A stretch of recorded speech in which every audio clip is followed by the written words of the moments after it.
Hey, cousins. Welcome if you're new. Welcome back if you're returning. My name is Glock, and this is the House of Glock.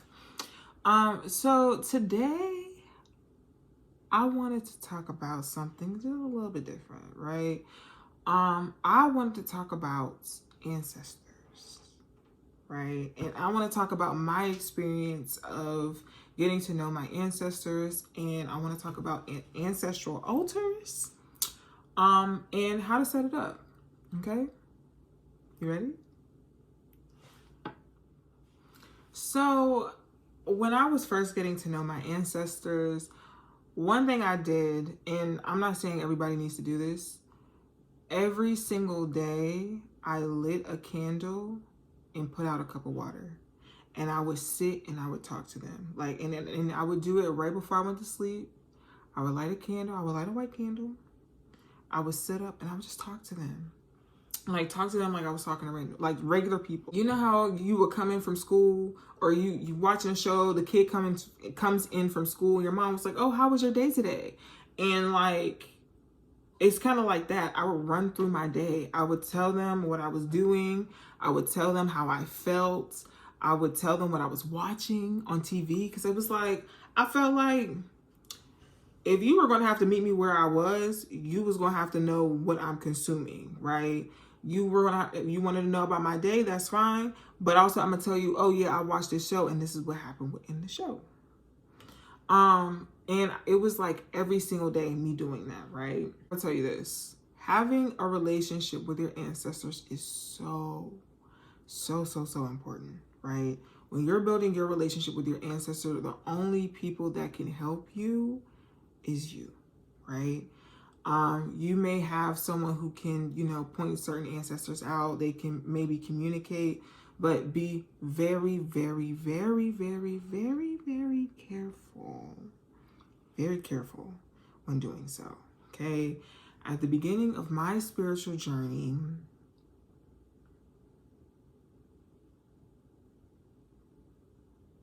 no.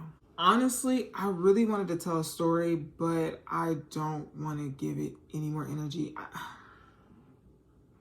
I might make a separate video on this particular story. All I'm going to say is be very, very careful when it comes to allowing people help you make a connection with your ancestors, okay? Please know that creating that relationship, that bond, that connection with your ancestors, sometimes it takes time. For me, it took me a couple of months, close to a year, before I actually was sitting down and listening to them and able to really hear what they were saying and what they wanted and how they communicated. But once we established that relationship, I won't say that everything is a lot smoother, but it just kind of is with time. It's like a job, I'm not saying that dealing with your ancestors is a job, but what I'm saying is, it's kind of like a job. The longer that you're there, the more that you're able to course correct or problem solve, because you're able to go through certain things, and now me and my ancestors, we connect in a certain type of way. I know who wants to be on the altar. I know who wants to be seen. I know what they want when they do certain things or when they make certain things happen. I do want to talk about creating an ancestral altar, because it'll take some time. It'll take some time. But here are the basics to creating an ancestral altar. So step one, an altar can quite literally be as simple as a glass of water and a white candle. Like I said in the beginning, I was able to sit and talk with them with literally a glass of water and a white candle, okay? And it was like one of those white Yankee candles, okay? I was real new. I didn't know what I was doing. It quite literally could be a tea light candle. Let me get you a tea light candle.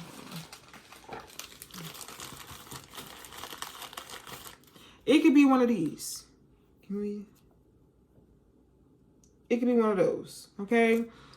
So it could quite literally be one of these.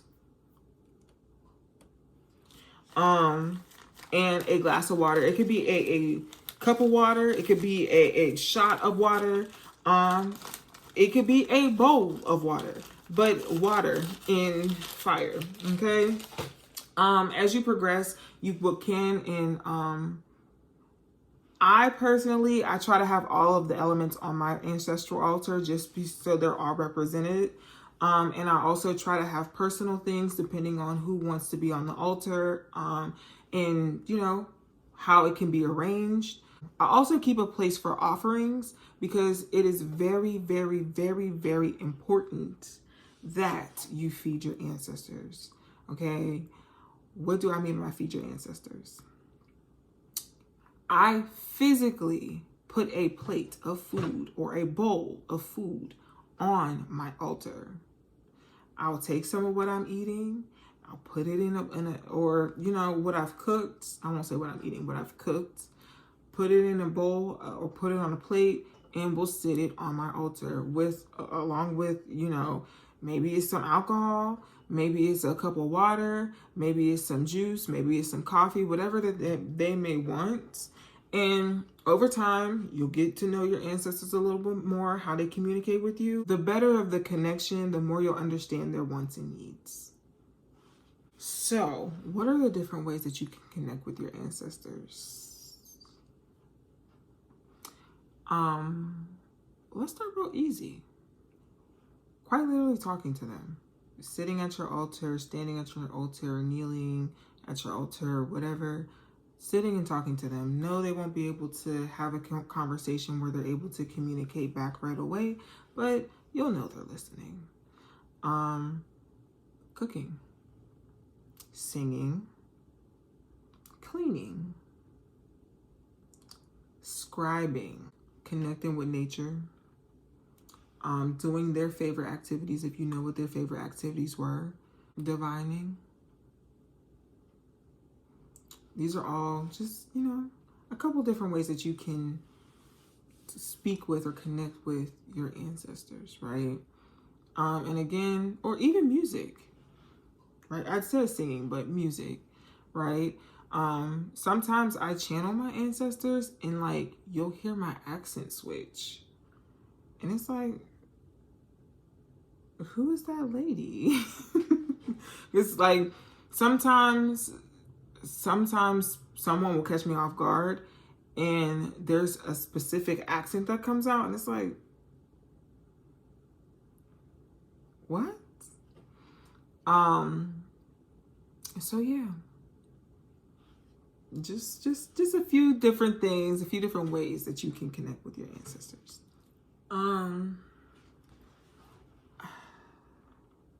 I've had some crazy experiences when it comes to like connecting with my ancestors or getting messages from them.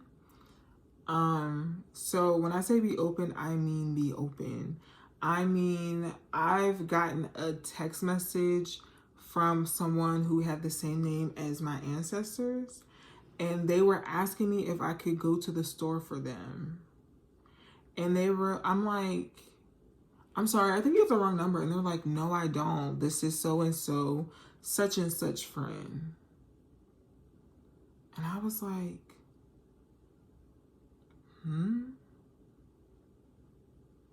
because I was like, it really makes no sense as to like who this person was in connection to somebody else, because I didn't know anybody by that other name.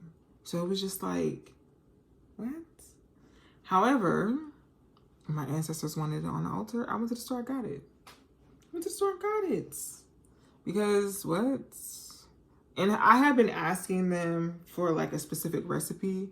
And it was just like, oh yeah, like this person was like, can you go to the store and get me this specific thing, a specific amount of such and such. I was like, and they have the same name as one of my ancestors. I was like, so be very open to how they connect, how they give you your answers, because sometimes they get very creative, very, very creative. And it's just like, I would have never thought. So if you guys would like a longer video or like more details, let me know. Okay. But I just wanted to give you kind of the basis of an altar, what you should have on your altar, to take your time when it comes to getting to know your ancestors, because like sometimes it doesn't happen overnight. Sometimes it's not one of those, oh, you know, I had a dream about them and now they just appear one day and now I don't stop seeing them. Sometimes you really just have to invite them in and you guys just have to grow together. Okay? All right, y'all. I hope this helps. I love you guys so much. Bye.